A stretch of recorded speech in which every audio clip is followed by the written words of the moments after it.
Okay, so ngayon may papalitan tayo sa SR natin, sa motor natin. So, yung una, placement nitong pad. So, hindi ko lang nagustuhan na napunit siya agad. Pero yung sa side, wala naman naging problema. Kaya, ang papalitan ko lang is this one. Ka-add tayo ng steering damper from Gaspoholic. So, ayan. Pero iba na yung bracket nila eh. Unlike dun sa dati. Yung unang version daw is dito kinakabit. Dito, sa gitna. Ito parang nandito na siya. Yan. And then, yung second, instead na nandito na siya sa fork. So, hindi ko alam kung anong mas madali bang gawin. Pero I think yung process is ganun pa rin. Tatanggalin pa rin tong part na to. Then to, unscrew. And then, tsaka natin to maipapasok dito. So, ayun. Tanggalin muna natin ito.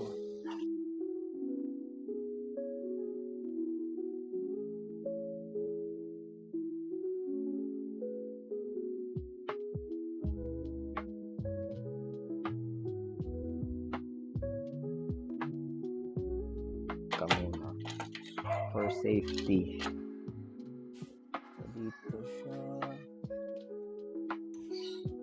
Tapos, ayan. May saktong-sakto.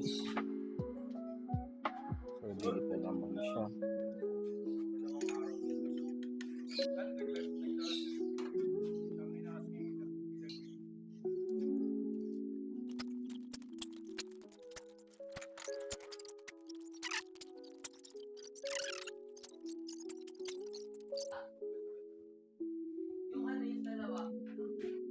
Okay, so finally napantay ko na siya.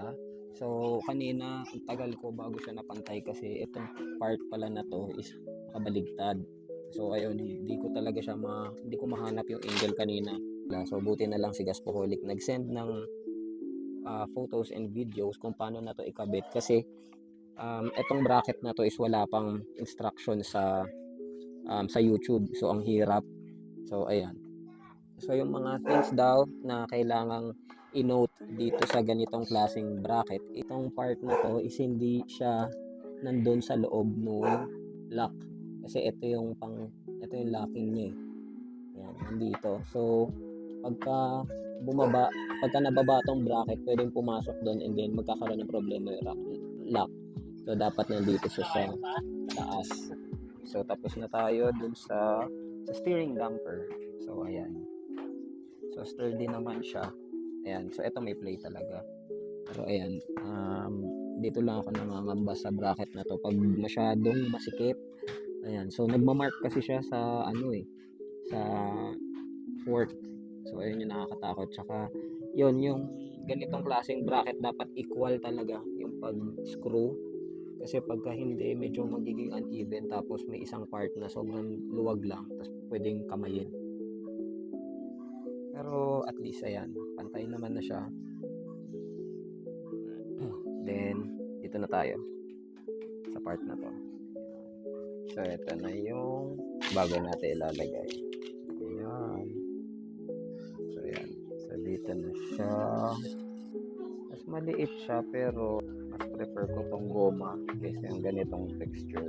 Medyo natagalan lang yung kabit kasi nagkaroon ng residue yung nakakalagay. Pero ayan na siya. So I think next is papapalitan ko to na to kasi ang dali niya magasgas. Ayan, may mga markings na siya. Pantay naman na siya. Tapos yung mount ko in-adjust ko na kasi hindi na pwede dun sa previous niya kasi dati nandito siya eh. So ngayon medyo angat lang siya ng konti. This one will be the next na papalitan and then quick shifter. So thank you Gaspoholic sa accessories ng ating 450 SR.